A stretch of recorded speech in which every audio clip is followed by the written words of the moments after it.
confirm, I'm Charla Rose, and I'm here with Emily Current. We're at McMaster University on the 9th of November 2023. We're in the One Touch studio at McMaster in the McPherson Institute, and we're talking with Sally Palmer. Sally is a social worker, and we want to hear, Sally, about your life as a social worker. So maybe you could tell us a little bit about your early life, maybe a little bit about your family, where you were born, anything you'd like to share. Well, my early life was very much the reason I went into social work. I grew up in a very small town, and my mother came from a poor family. She was able to get partway through high school, but her older sisters couldn't even go to high school.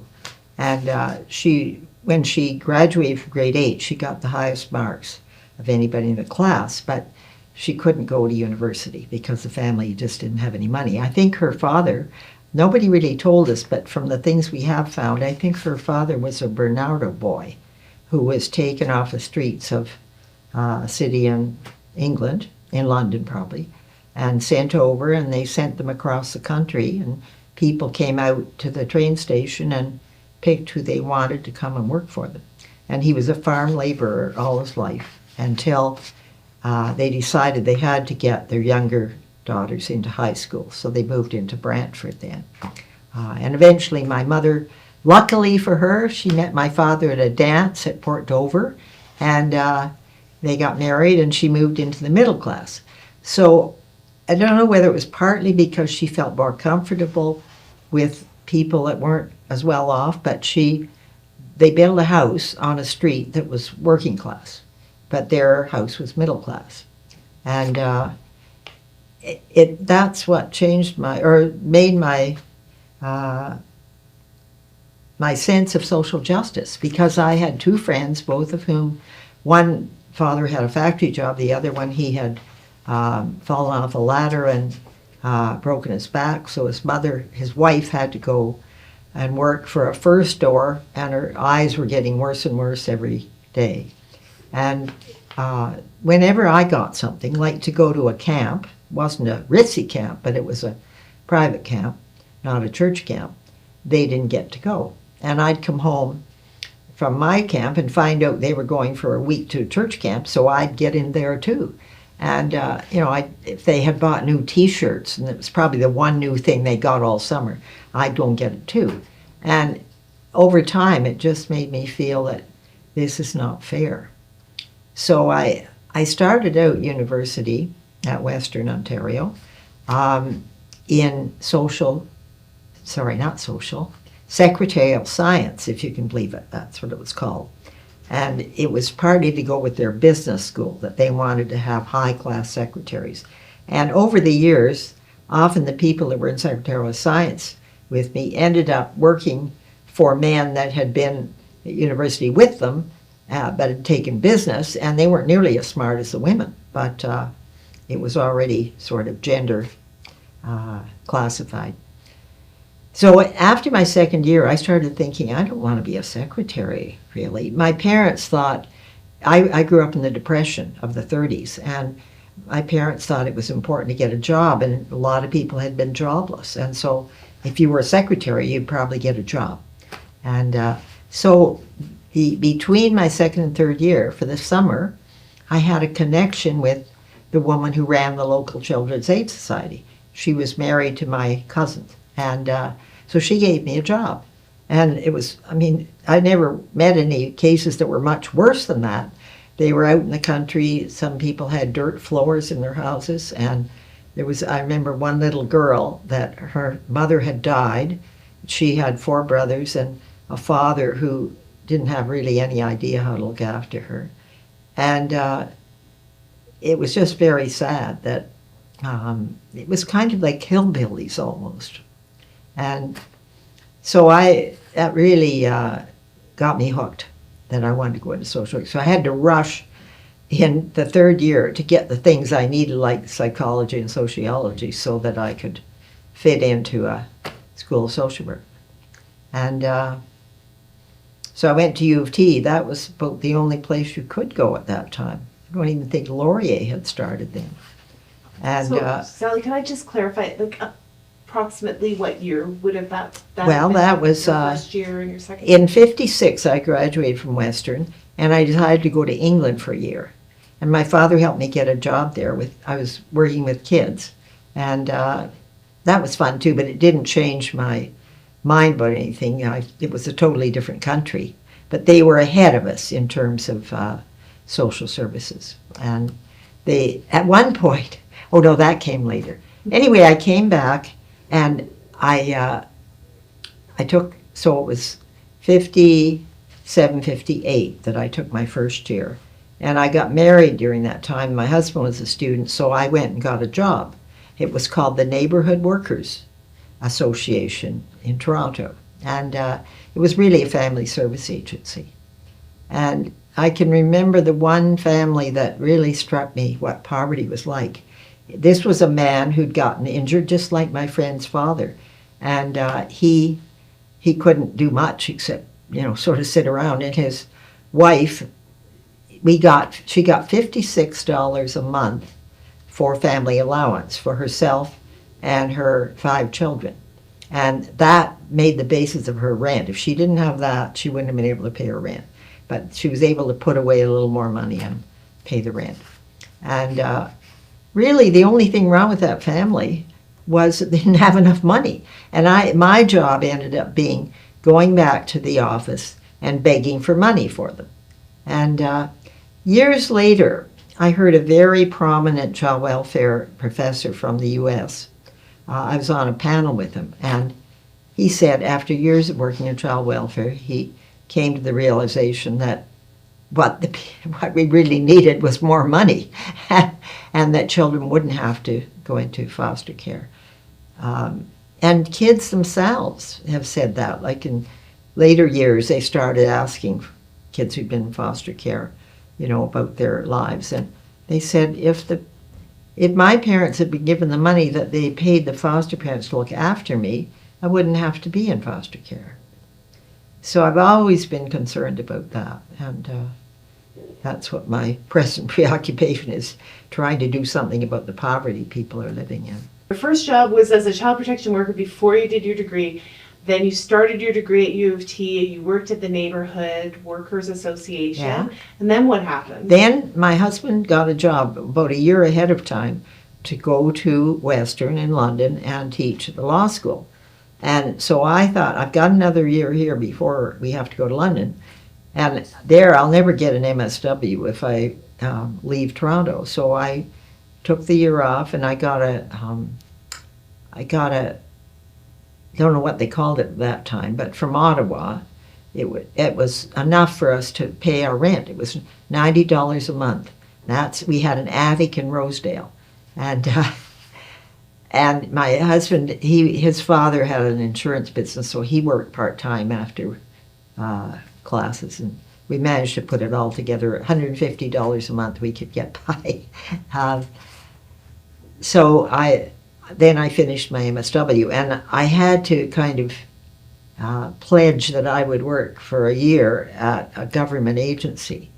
And they decided that they'd consider a children's aid to be a government agency, although it really isn't. But so that's how I went to the children's aid, and my sort of heart was really taken up with when I saw the kind of situations. And so I worked in other places, other jobs, but when I came here to teach, I specialized in child welfare. Yeah. And I saw some pretty sad cases there. But the thing that really bothered me at the Children's Aid, and it ended up being the subject of my PhD thesis, was the way the bio parents were sort of pushed aside when kids came into care.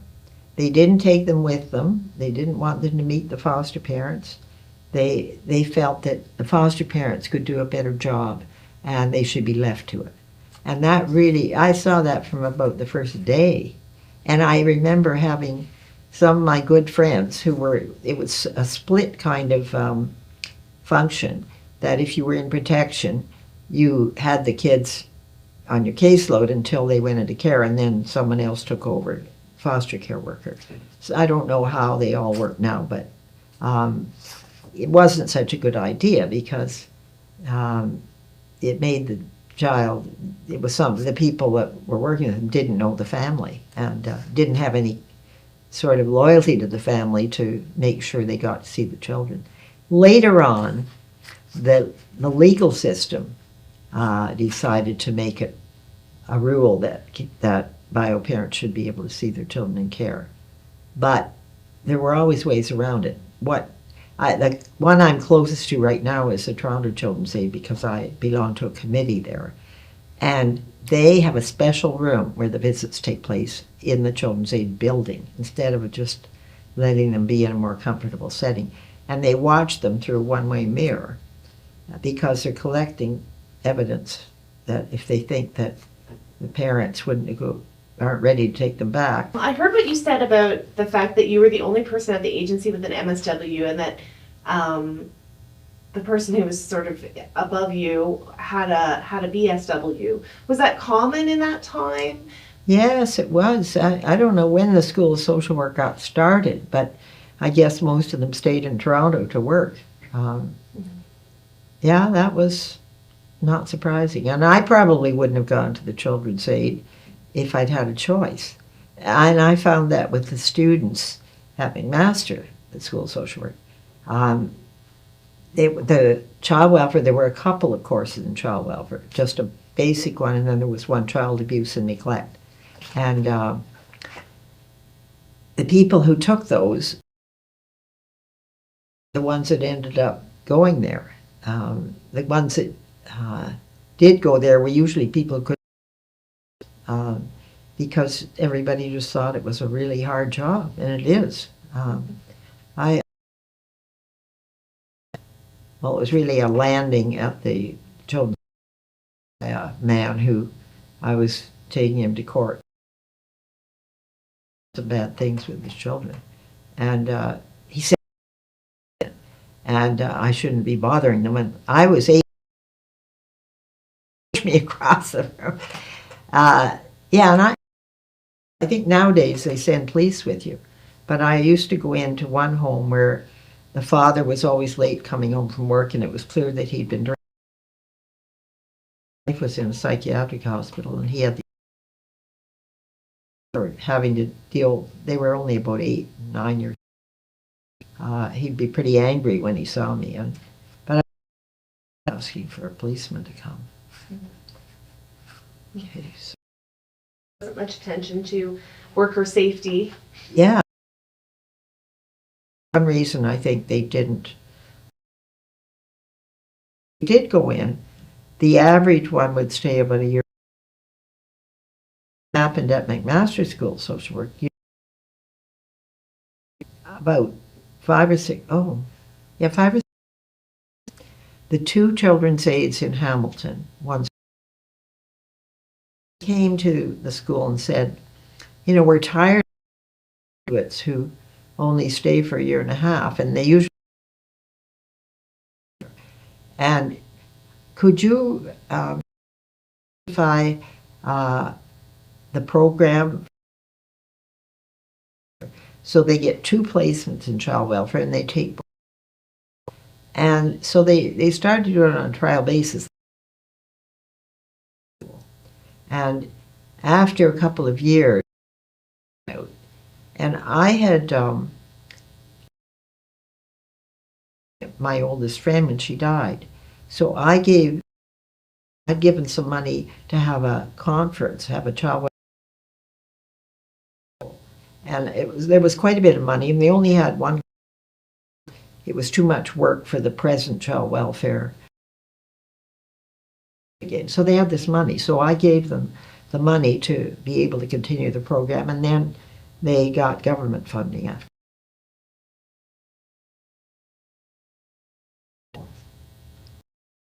Of child welfare. I may not have it exactly right. And the students that I know about have a lot at the Children's Aid. CAS.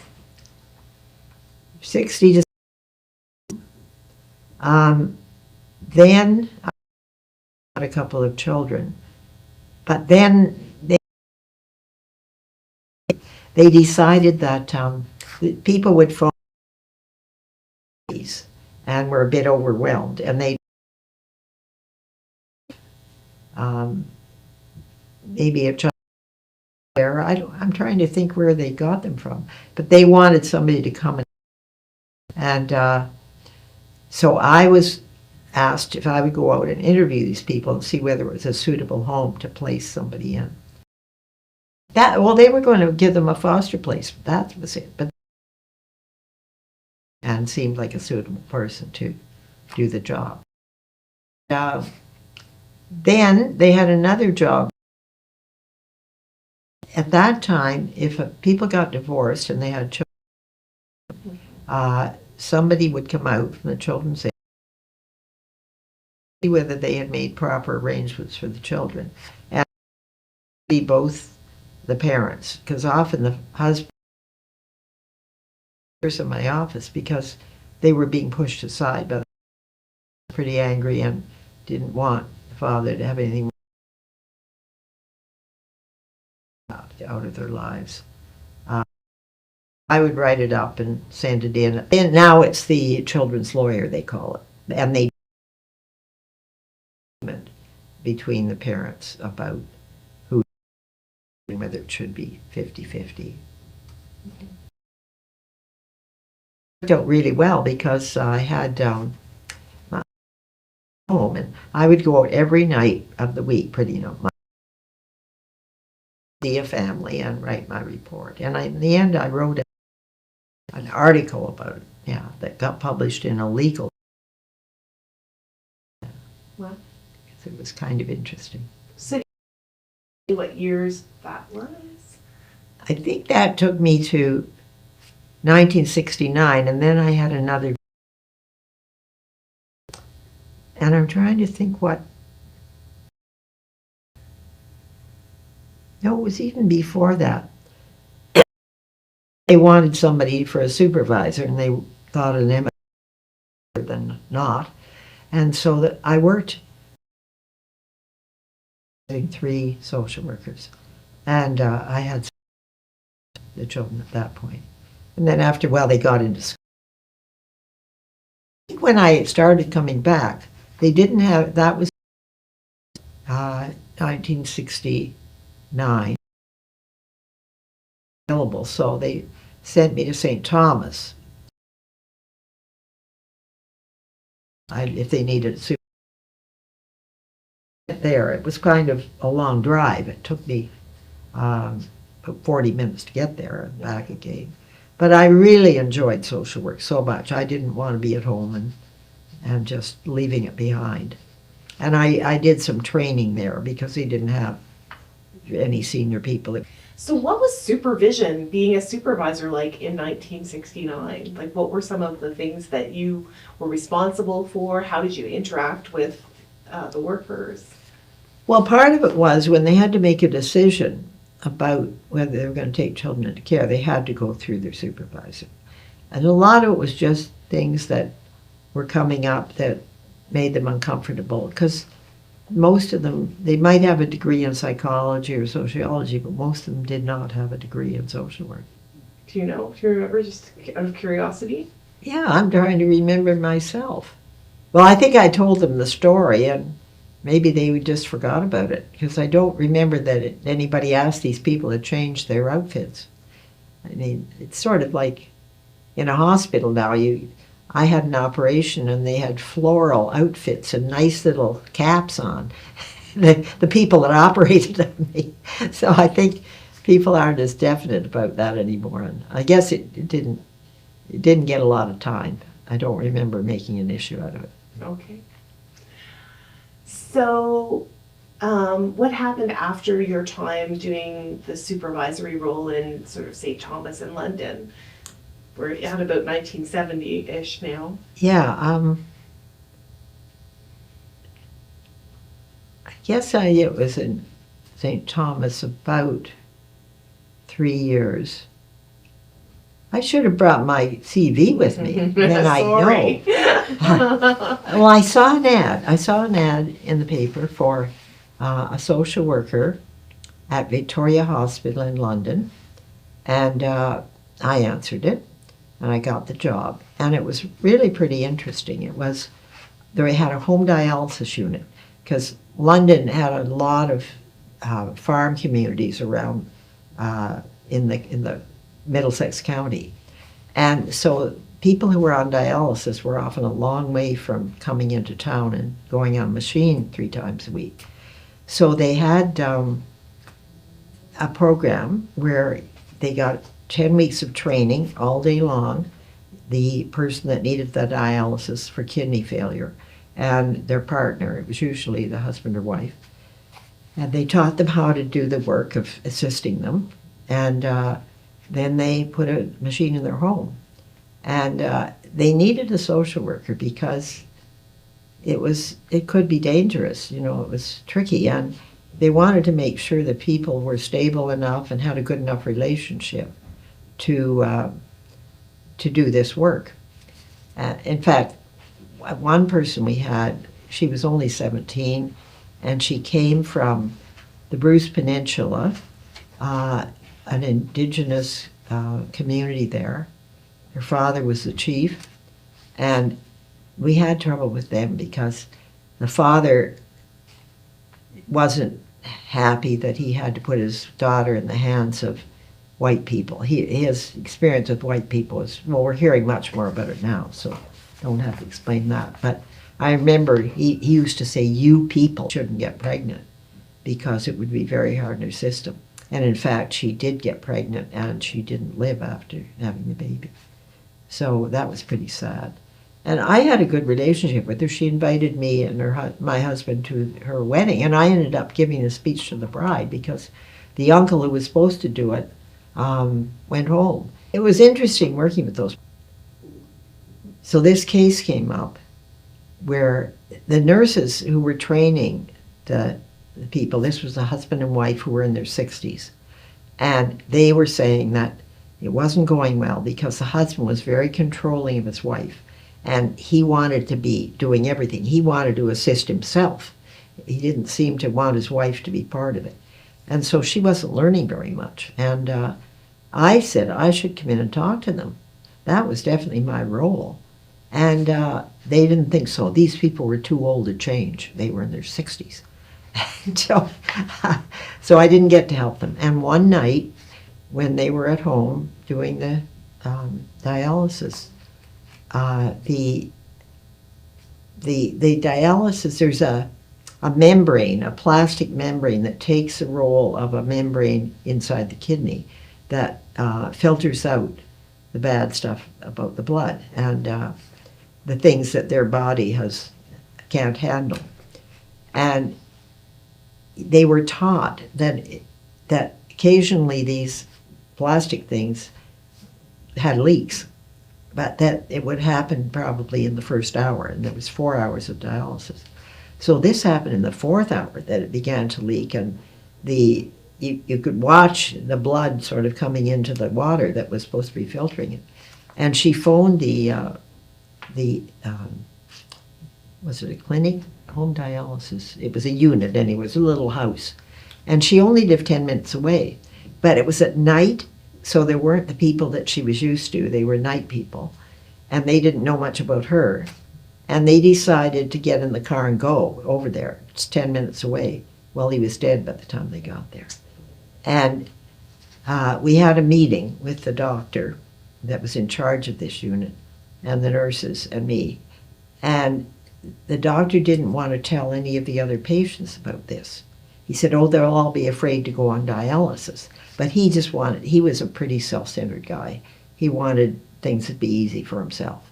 And I argued with him about it. I thought they should know. I got to know them personally because I created a group for the ones that were close in enough that we would meet, and it was sort of a support group. Quite a few of them came to that.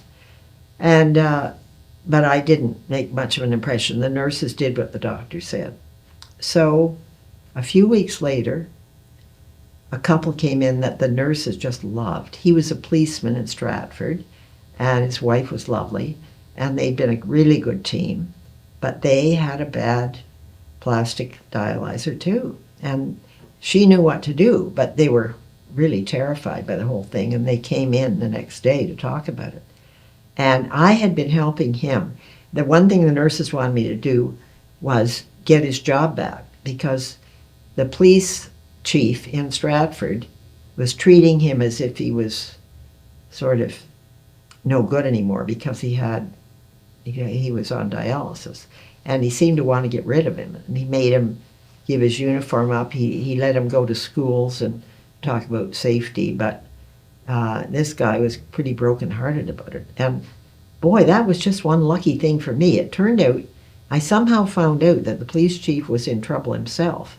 And I'm not sure what it was about, but I kind of blackmailed him. And he gave him back his uniform and made him a full policeman. So the nurses were really happy about that. And they trusted me, the couple. So she came in to my office and said, "Isn't that how John Giles died?" And I said, "Yes. And I shouldn't have done that. You're supposed to tell. Only the doctor can tell you." Probably, I don't know whether the doctor would have told them the truth. But the receptionist heard that, and I think she told the nurses. And so when the head of social work at the hospital, when I had my interview with her, she didn't tell me she was going to do this. She did ask me. I've been there for at least a year, but this was my sort of evaluation interview. And she asked me how I felt about her. And I said, "Well, I think you're very good, but I didn't like it when we were going to have a Christmas party." And I offered to have it at my place, but she didn't want it there. She wanted it at a restaurant. And we all had to sit there. There were about 8 social workers, and wait for an hour for her. And then she came, breezed in, never gave any explanation. So I decided to bring that up.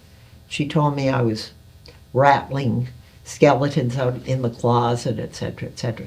And I think she was just waiting and watching, and she probably asked the nurses, because she had that job before I had it, probably asked the nurses what, did they have any problems with me.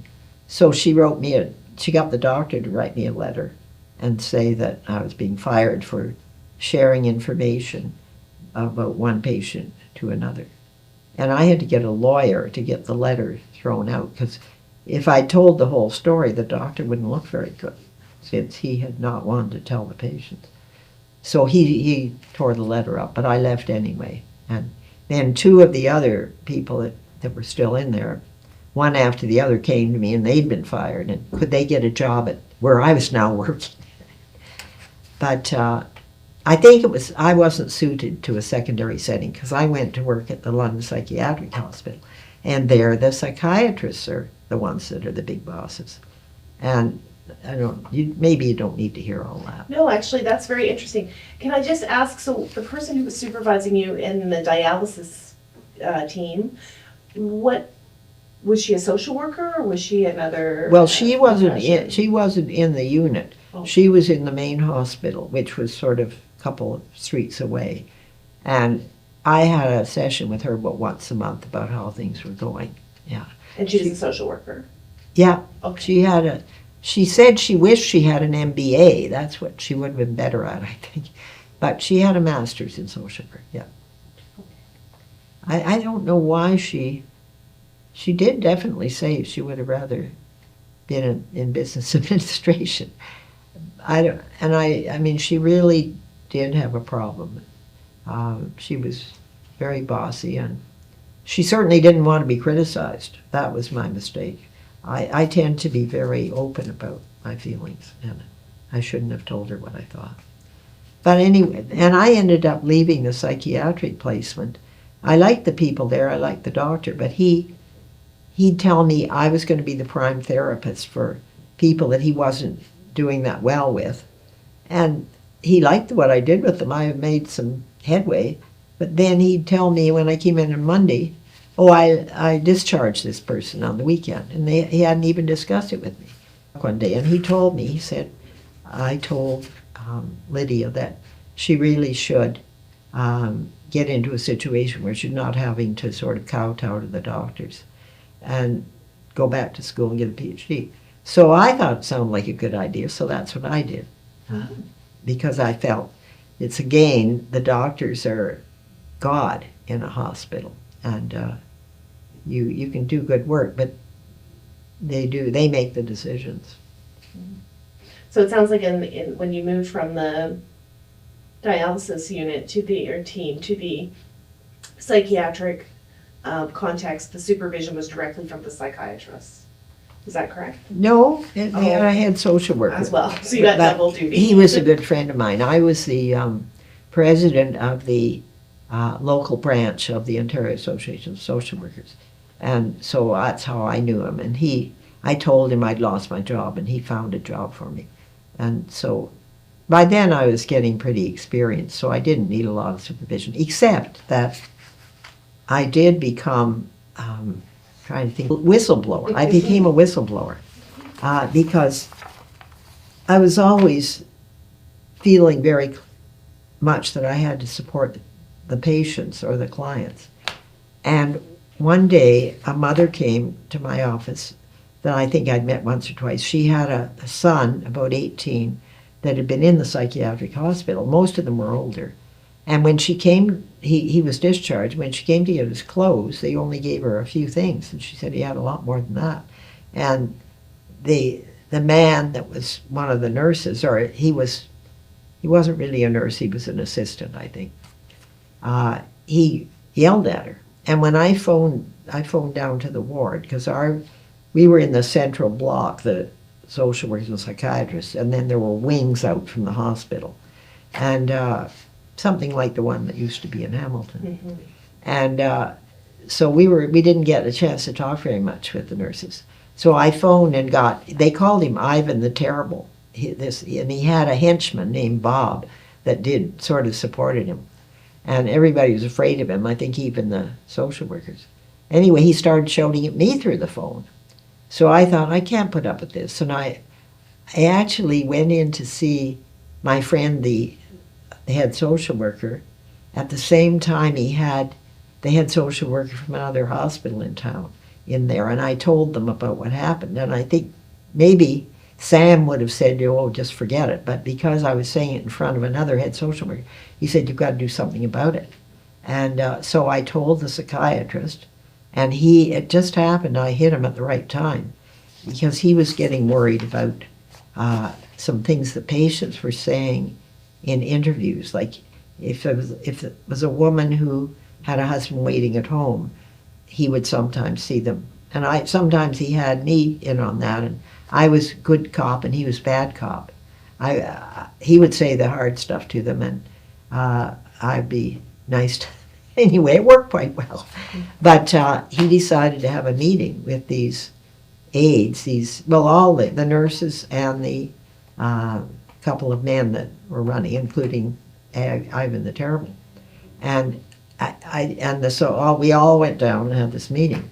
And it turned out he wanted me to go first. So I went first and told them about this incident. And immediately, not Ivan, but his buddy, stood up and said, we never had any trouble until you came here. I'd been there for 2 years at the time. But my psychiatrist was really a good man, and he said, it didn't start with Mrs. Palmer. It's been going on for years, and it's going to stop. And so there was quite a kerfuffle, because the head nurse in that unit, depended on Ivan the Terrible to sort of keep the difficult patients in line. And she didn't want to give him a hard time. I remember the doctor said once to me, yeah, he's been bad all this time. People have told me about it. I think they thought I'd just take them out and shoot them. He was quite a character. He wasn't. He was just being joking then. But in fact, they took this out on him. They started phoning the head of the hospital in the middle of the night, telling him that the patients were getting out of hand, and that the doctor didn't want them to interfere with the patients, and they were getting more difficult to handle. I'm trying to think. I finally found out what made the doctor decide something had to happen, besides me bringing it up. There was a woman there, catatonic, that's right. She used to sit in a chair around the circle of the common room and just sit there and not speak or anything. And I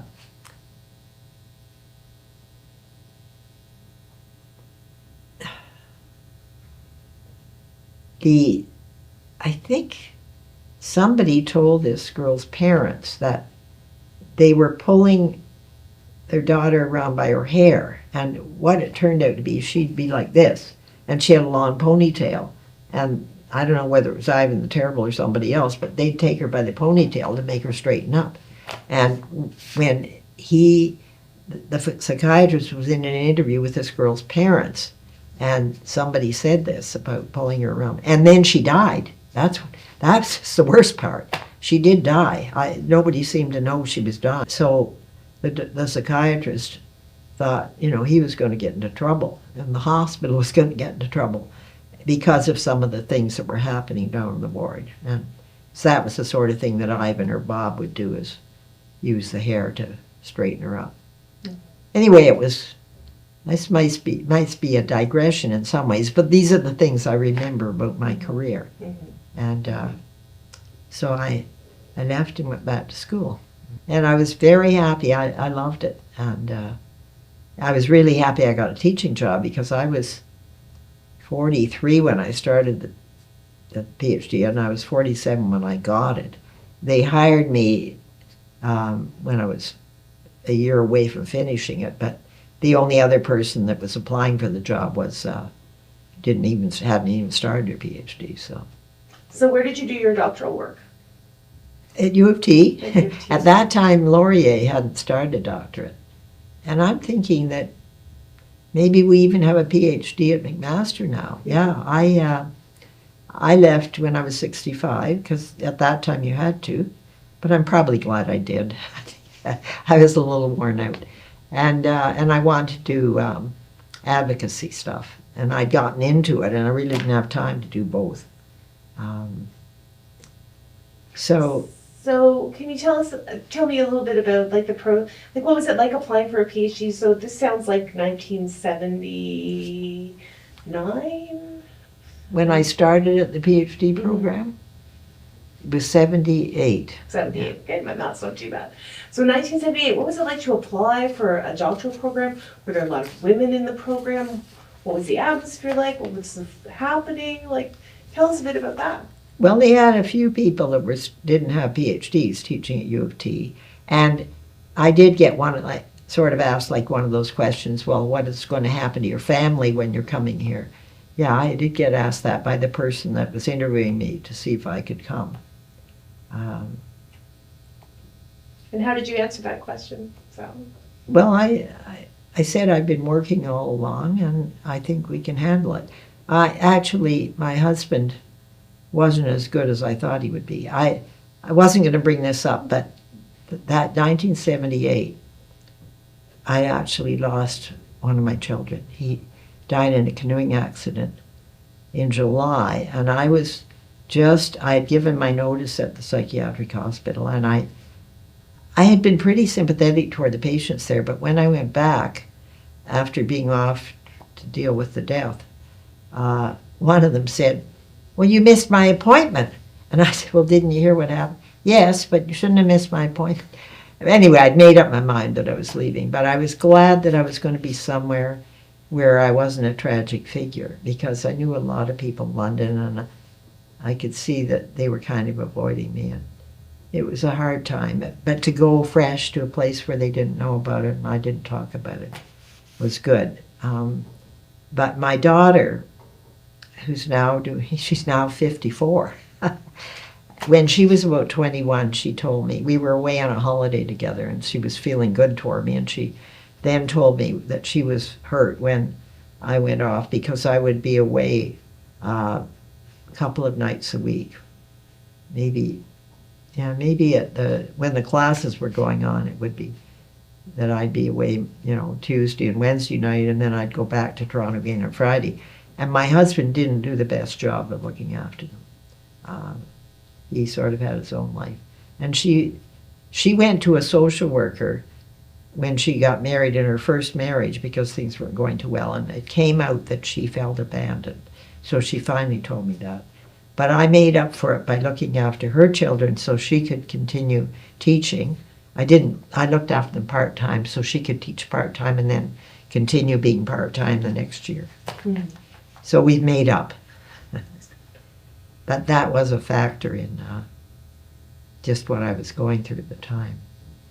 And it was, I was never very secure because it was a 1-year contract I got. And I wasn't going to move to McMaster and move my family to Hamilton for a 1-year contract. So I had a lot of coming and going. And then the next year, I got a 2-year contract. And I decided that my husband was things the way they were for him. He decided that he was happy to move. He was doing a lot of labor arbitration. And he wasn't supposed to be doing so much when he was supposed to be on the faculty and being available to students. So he quit and did labor arbitration. And he quit Western, is that correct? Yeah. Okay, just making sure I'm not making an assumption. So, so you started your doctoral studies in 78, is that right? Yeah. So, do you remember who was your supervisor? What was the focus of your that had a few. dissertation? What was your dissertation about? What was sort of happening in the field? What were we talking about at that point in time? Well, I didn't get a lot of supervision. The person who was supervising me, it turned out that he had supervised another person, and he ended up getting a lot of his own promotions and things because of that. He wrote a book about it. This other person was doing mediation in marriage breakdown, and it was new. It was brand new. And so Howard Irving, his name was, said, maybe you and I could work on this, and we can make a book out of it. And I said, well, there's a psychiatrist that shares many of the same feelings I have about bio parents not being included, and the way things should be for children. And he's going to do the workshops for me. I'm paying him to do workshops with social workers and then see if it changes anything. And so he and I will be working on it. So he decided he didn't want to be my supervisor.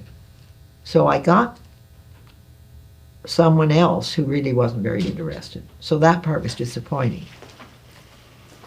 But I did get, on my committee, there was a real supporter. He was actually from OASW. One of the people on my committee initially found out that I was getting a grant to do this work. That's how I could pay the psychiatrist. And she thought that was a no-no, that I shouldn't be getting a grant and you know, I should be doing everything myself. And so she quit at the committee.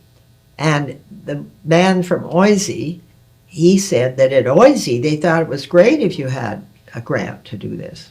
And then they found out that the director of the school social work at U of T, Ralph Garber, had been the one who signed for this thing for me.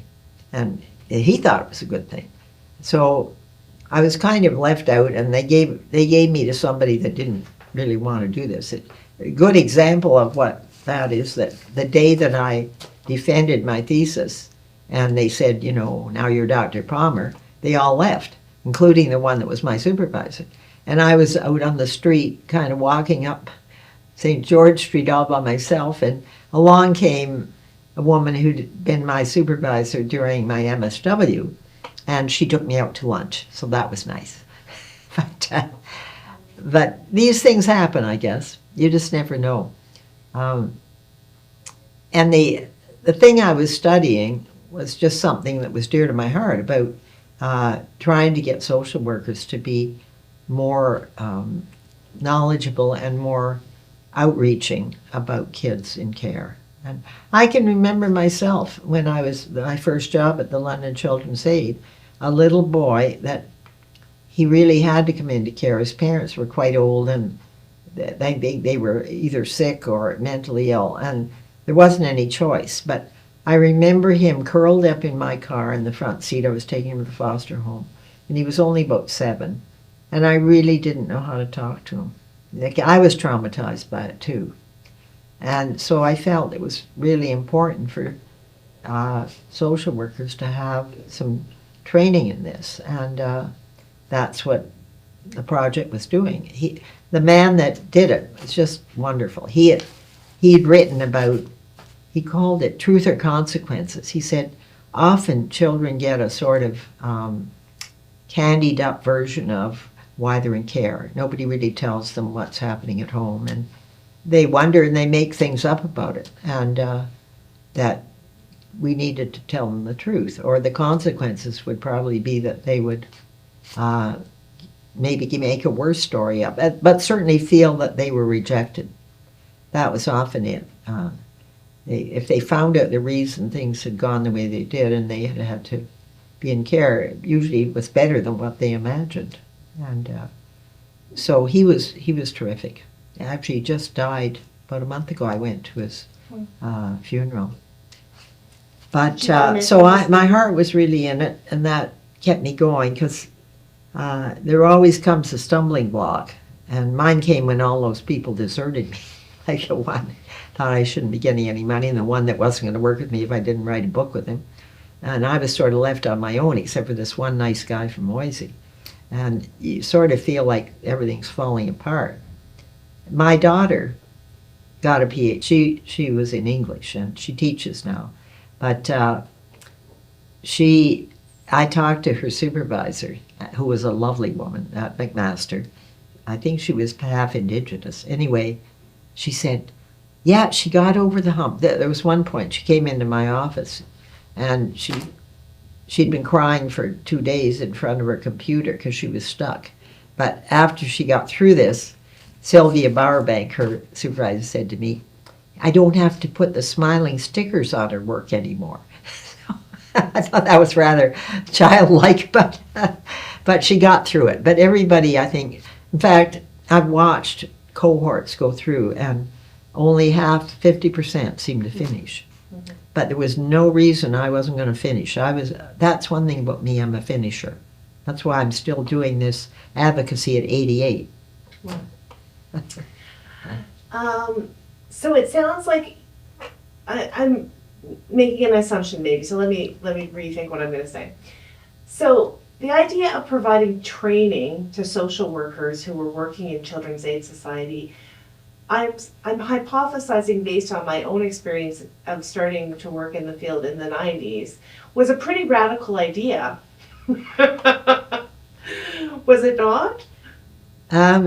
Well, this was considered an experiment because I had a control group too. So nobody minded that. But they haven't been good about trainings. Well, a lot of them, because I found a lot of them in the London Children's Aid when I started were nurses. And, they could look after the physical health things. Yeah, it's always been a poorly resourced thing. It's always been hard work.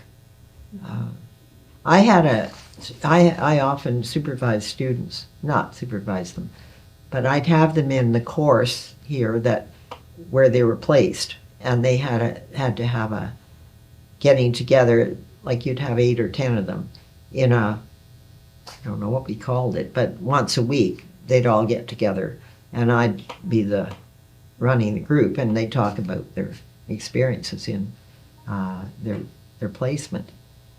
Field seminar? But I remember one student got there, and they wanted her to take 25 cases right away, and they were going to pay her. So she was all excited about it, and I said, no, you're not going to learn if you've got 25 cases. You'll just be scrambling. And she never quite forgave me for that, but it was interesting doing that. And sometimes, I remember in supervising field work, at one point I had a placement, the student was placed at Shadok. It was a program for people usually that had physical ailments, but often they were young and they were talking to their parents. And oh my gosh, Mel Basbaum was just a wonderful field instructor and social worker. But he was Jewish, and the students' problem, I used to they'd have to write out a whole interview. I don't think we were doing videos at that point. And this student was not responding to people's feelings. She just was missing them completely. And I wanted to fail her or make her do some extra stuff. And Mel thought she was fine. He said, well, it's because she's a WASP. She's grew up in a family where they didn't talk about their feelings, etc. And I said, well, we can't say that. He was seeing it culturally, that probably all the WASPs didn't do a very good job in his view. And so I had to argue with him about it, I remember. And it was just cultural differences between him and what I was expecting. So this guy had become a minister at Renison College. I think that's where he took his training, but he was Dutch Reform. And he came to the School of Social Work, I think because he just wanted to go 1 year. He wanted to learn how to interview people, and he couldn't do it. He could not ask questions. He was used to preaching, and he'd make statements, and he just, I'd practice with him in my office because he was in this seminar group with me, and he just couldn't do it. And so finally, I kept him on for a little while and had him interview me, and still wasn't asking questions. We finally made an agreement that he would go back to preaching and he wouldn't do any social work because it just wasn't good enough. But he got his BSW, and maybe I shouldn't have done that, but I trusted him. Mm-hmm. So I was very good about not getting people's marks beyond where they should be. A lot of them would come in and say, well, I want to go in to get my master's, and unless I get better marks, I'm not going to it. So I remember sitting down with one, let's look at this, and I found all kinds of more things I hadn't marked. I was a hard marker. And I said, I think I was pretty charitable, and she just got up and grunted and left. But I didn't think it was a good reason to give somebody better marks because they wanted to get into a next program. So I'm just curious, was there agreement among the faculty about how you mark or how you keep marks? Well, or trying to think. The TAs, one of them complained about me because the TAs helped you mark, and if you had 60 students, I taught this one introductory course about introduction to social welfare, and 60 was a big class in those days. And so I got all the TAs 1 year because I was the only one that had a big class. And so they were all marking for me. And I checked them over, and this one student just wasn't doing it right. She was marking mistakes. Not marking the mistakes. And she just didn't know how to mark. And so she went and complained to he was the head of a committee anyway. And he came to me and he said, my mother has a business that makes Venetian blinds, and if somebody was working for her, and she said, and like I had told this student, I don't want you to mark anymore. You can do other things, but not mark. And the student is upset about this. And he said, it's like if my mother told one of her staff members, you can't make Venetian blinds.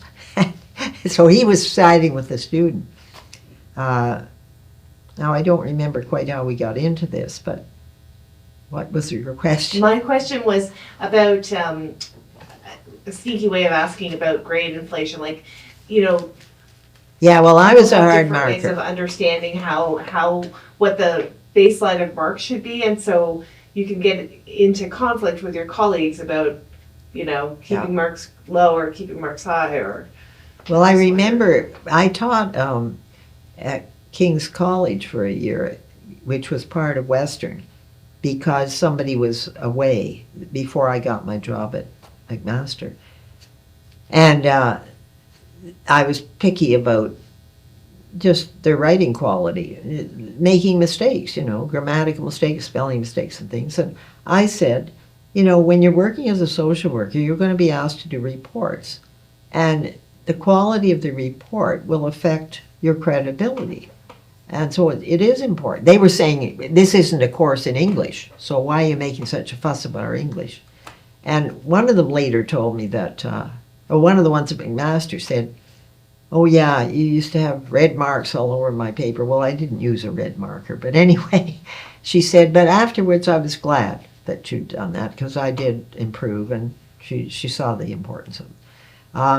But there was one director that called me in twice because this student was the daughter of a guy that was a big shot in the social work world. And she was mad because she only needed a couple more marks to come up to B or B minus. And it was a multiple choice answers. So it wasn't a case of sort of general feeling I had. It's just that she didn't make it. And twice I was invited into the director's office about this young woman, and one of her excuses was I had to go to Guelph the night before the exam. Well, I imagine she went to a party. She didn't say what she was going to Guelph for. But later on, she was still in the school, I guess, because that was a first-year course. She seemed to be friendly with me. It seems like she respected me for doing that. I just wanted to jump back to one thing that you said that I didn't pick up on earlier, and that was the OASW. So it sounds like you were very active in the Ontario Association of Social Workers. I think you mentioned it when you were still working in psychiatry? Yeah, well, I joined the Ontario Association of Social Workers as soon as I got to London because I found there were no other trained social workers around me. And so there were people in London that had degrees, but they preferred to work usually in secondary settings. Like, it sounds better to say you're working in a hospital than to say you're working at Children's Aid, I guess. And so I always went to their meetings, and I became the president there. And when I came here to Hamilton, I continued to be involved with them. And that's how I got doing my advocacy. It's because of, did you say something about Mike Harris, that you remember the Mike Harris? Yes, I remember the Mike Harris era very well, unfortunately. Anyway, at the time that Mike Harris came in and immediately cut this big 1/5 of the income off people on social assistance, what was I going to? Oh yeah, I was the program chairman for the local branch of OASW. And somebody said, well, we better have a program about this and how it's happened and what it's doing to people in different parts of social work. So usually we'd be lucky if we get 30 people out to our meetings, but this time we got 80 people out, and we used the Spectator Auditorium, and we had people from all the different branches, like school social worker, hospital social worker, psychiatric social worker, and Children's Aid. And we had a person from each of those types of placements or settings speak about how this had made a difference. It really made a huge difference to people that were living on social assistance. And so they decided, the board at the time, I was on the board as the program chairman, they decided that we needed to do something. We needed to have a committee to look at what was happening to people with this big cut and what could be done about it. And in fact, the best example of what happened to people was a Children's Aid example that I didn't hear about till a long time later. But the London Children's Aid, they were quite research-oriented. They had a group of people at the university who were interested in doing research about Children's Aid things. And they found, they noticed this happening, but then they got the researchers involved. And they found that in 1995, when Mike Harris made this cut, that over the next 6 years, the number of kids coming into care went up 70%. Yeah, I think it was published in 2002. So that's one of the drastic effects it had. But it affected everybody. And one of the people that was the treasurer of the board of OASW Hamilton, she was working in the Ministry of Community and Social Services, and they were told if they started making a fuss about this cut, that they were going to lose money. The government was not going to be kind to them. And so she was afraid to say anything. So people were saying, you ought to start a committee. But we couldn't get it through the board until this person retired. And so it didn't happen until 1997, but that's when we started this committee. So do you want to tell us a little bit more about what you've been doing? So what I'm hearing you say, like just so that we can recap a little bit, is you were at U of T, you finished, when you were finishing up your doctoral work, you were fortunate enough to get some teaching, some in London, then contracts at McMaster, then you were hired as a permanent faculty member. That really made a mark was, no, it was really the child welfare course, but I got involved with some Indigenous people. And I ended up, I went to a meeting in Toronto that there used to be a ministry of children, families and children. Now it's been put in with social assistance. I went to a meeting and there was an Indigenous man there. And I knew, by this time they'd talked about the 60s scoop. And I had actually been part of that. When I first went there, they decided I should be the one to drive out once a week to a small Indigenous community near London. And I've never heard anyone even mention it since then, but so I went out once a week, and it was too easy. You'd go in to see the white nurse, public health nurse that worked there. She'd tell you if any children had been taken into care. They actually had a receiving home on in the community, and Oshwegan is the name of the community. And I'd go there, and she'd give me this child to take back in place. And never did we couldn't even find the parents to serve them with papers and come to court. And so we'd never see them. I finally wrote an article about it. And when I was teaching the child welfare course, I had a module, just one lecture, 3 hours, on Indigenous children in care. And I went to Toronto to a meeting where they were inviting some Indigenous social workers. And I asked this one man, who was Indigenous, why did you let us take the children? Because before the 60s scoop, there were all these residential schools. So they were taken to residential schools. But the big ones, the ones that weren't up north, all pretty much closed in the early 60s. And so that's when people started taking the kids into care. They had the theory was these Indigenous children deserve to have as good a life as if they weren't Indigenous. And they're not getting it, they're being neglected, they have health problems and things. And we didn't value the relationships, and the community sort of, the way, they had their own customs that they felt good about, and we were sort of saying none of that's important. We put you in a white home and you should be happy about that. So when I asked this man, why did you let us do it? Why wasn't there more resistance? And he said, we thought you knew what you were doing. And I asked him if he would come and speak to this class, the 3-hour class about Indigenous child welfare. And he came, and he brought with him a young woman named Arlinda. And it placed in a foster home in Godrich, which is an hour away from London. I don't know why they did that. They may have been trying to get her away from her mother, who had an alcohol problem. Mm. But I can remember people in the agency talking about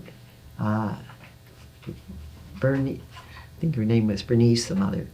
Anyway, he brought Arlinda, and she told her story to the class. Arlinda was the only child that hadn't been adopted. And when Arlinda was about 16, she didn't have to stay in foster care anymore. She came to London and went and knocked at her mother's door, because there's sort of a, called the Moccasin Telegraph, but people share things with each other, so she knew where her mother was. And her mother looked at her and said, wait a minute. She went in and she got her will, and she wanted to show Arlinda that she was leaving everything to Arlinda, because Arlinda was the only one that didn't get adopted.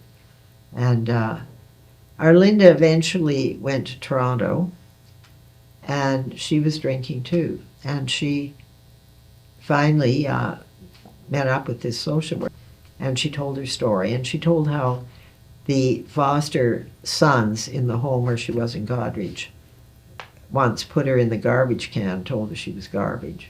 She was the only Indigenous young teenager in Goderich. And she got on a bus and went up to Goderich to find her daughter.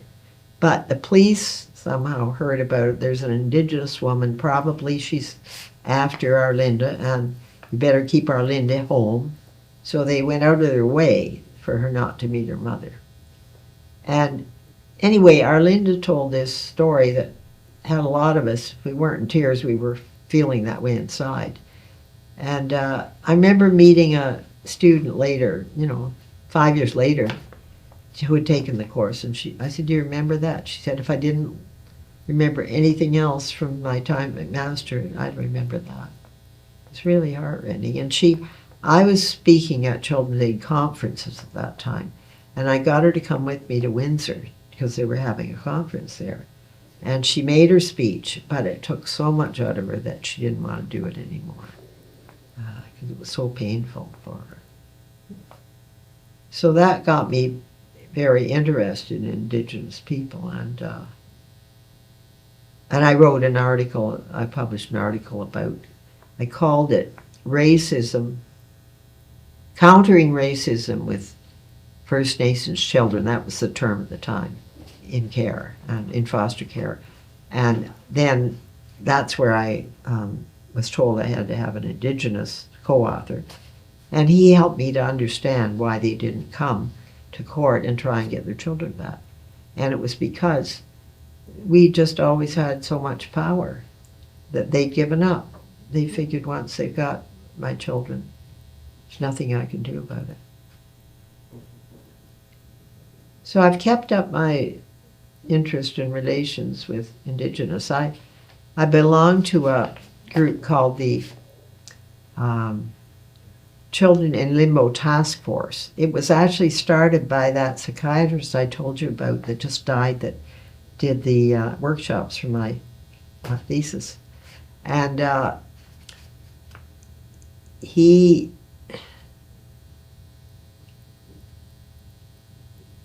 started it. And there was a whole big organization called the Sparrow Lake Alliance, and they were interested in child welfare, and they had a lot of committees. Ours is the only committee that's still going. But at that committee, we were talking about kids that grow up in care, and the average, if a teenager stays in care, from age 10 or something, age 16, the average number of foster homes is 4. So they have to completely uproot themselves. And now, where was I going with it?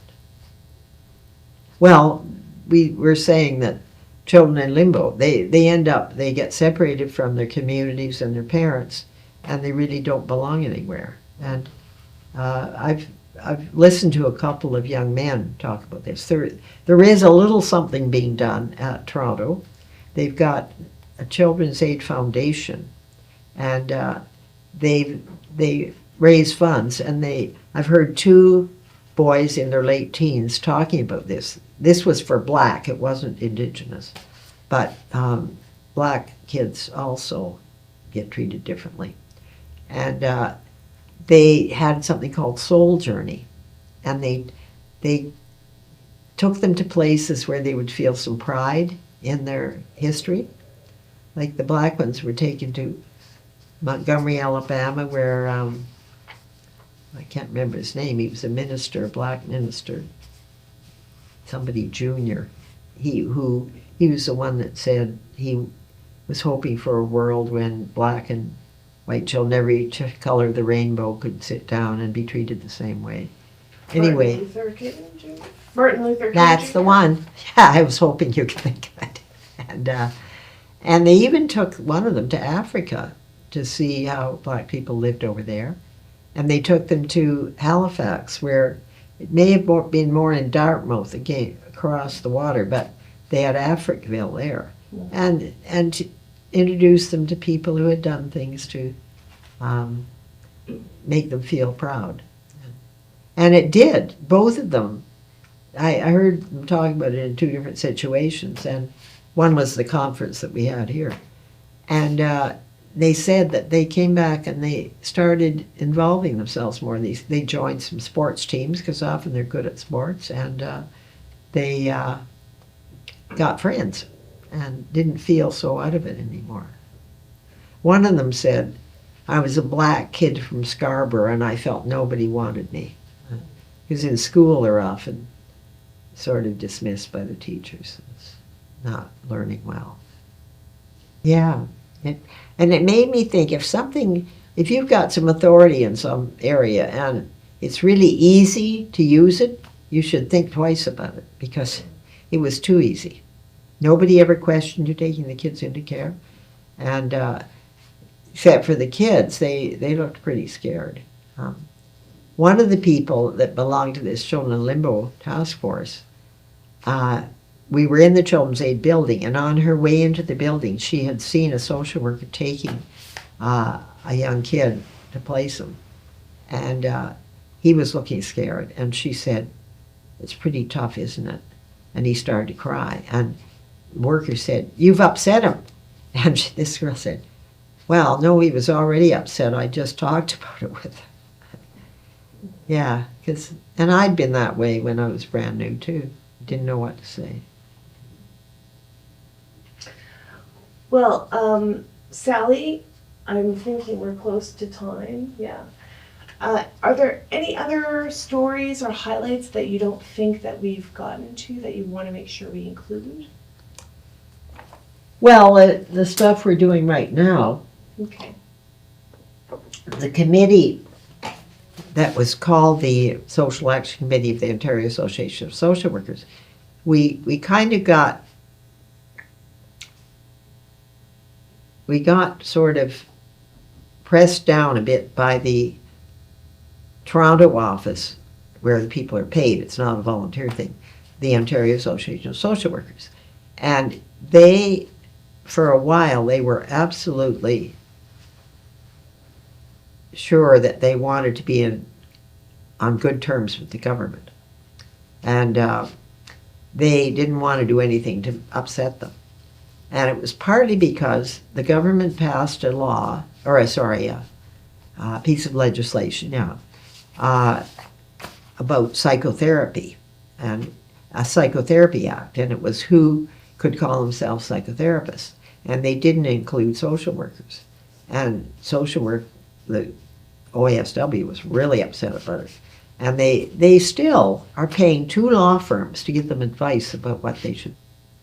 So we wanted to, on behalf of the Ontario Association of Social Workers, we would go to these meetings and ask questions and criticize them for not being generous enough, and the effects of it. And OASW wasn't happy about that, because they didn't want to be in trouble with the government. Now they managed to get into that act, so now they can call themselves psychotherapists. And but I don't know what the reason was, but OASW decided they weren't going to have branches anymore. First they came to see us and said, I don't think you can call yourself, you can't go out and talk in public to the government and say that you're part of OASW. So we had to start calling ourselves the Social Action Committee, the Hamilton Social Work Action. So the OASW wasn't very happy. No, so they we had to change our thing. They're a little better now. They actually, the last time they wrote, they put in a submission every year about the budgeting, but their submission is more about social workers can do so many wonderful things, and you should use them more. It's sort of promoting social work, and they're supposed to be the voice of social work, so they should be concerned about the clients. But anyway, this year, maybe because it's been 5 years now that they haven't raised social assistance rates for people unless they're considered handicapped. This year they did write and say that the rates had to be raised. And I'm still a member of the group, so they're really focused now on giving continuing education to social workers, and they've got some good things going.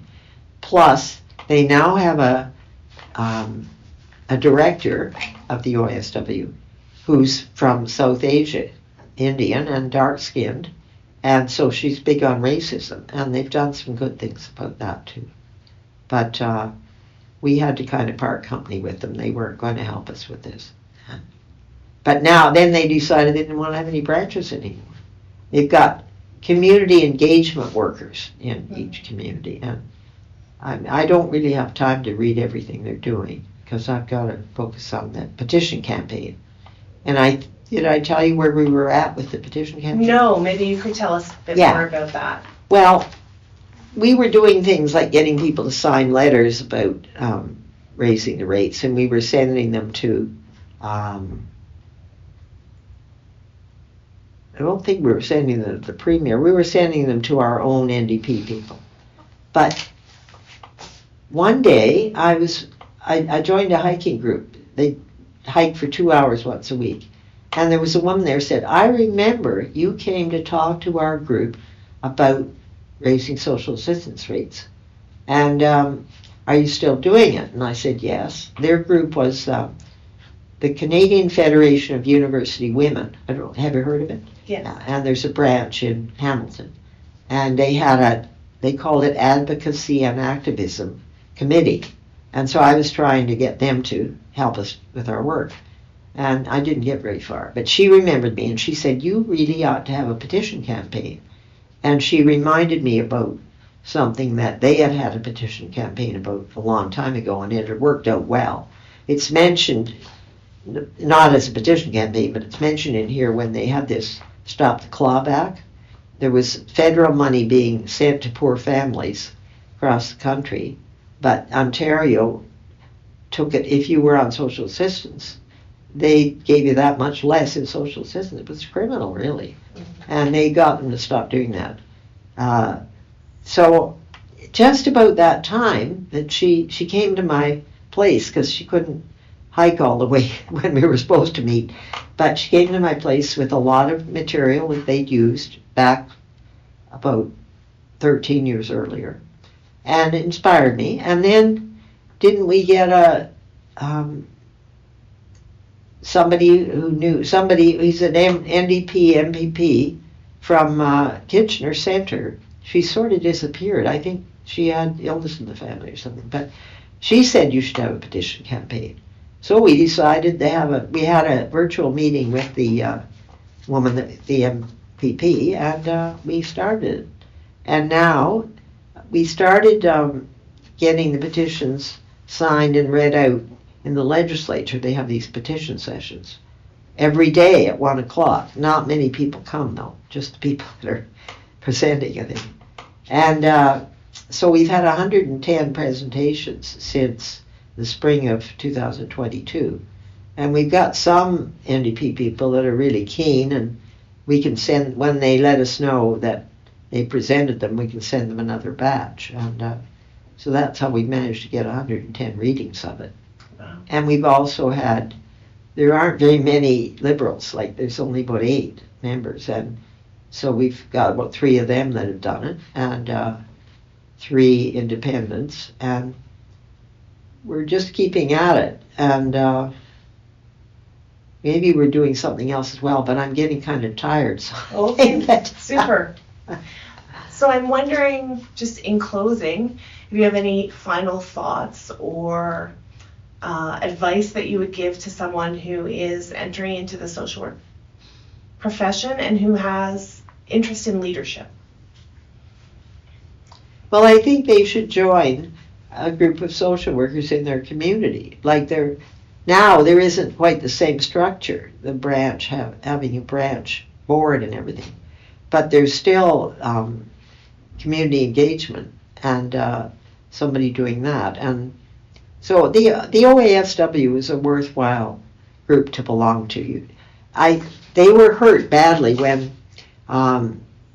social work became, they wanted to be certified social workers, and that way they have to keep upgrading their education as they go along, and people can sue them because they're certified social workers.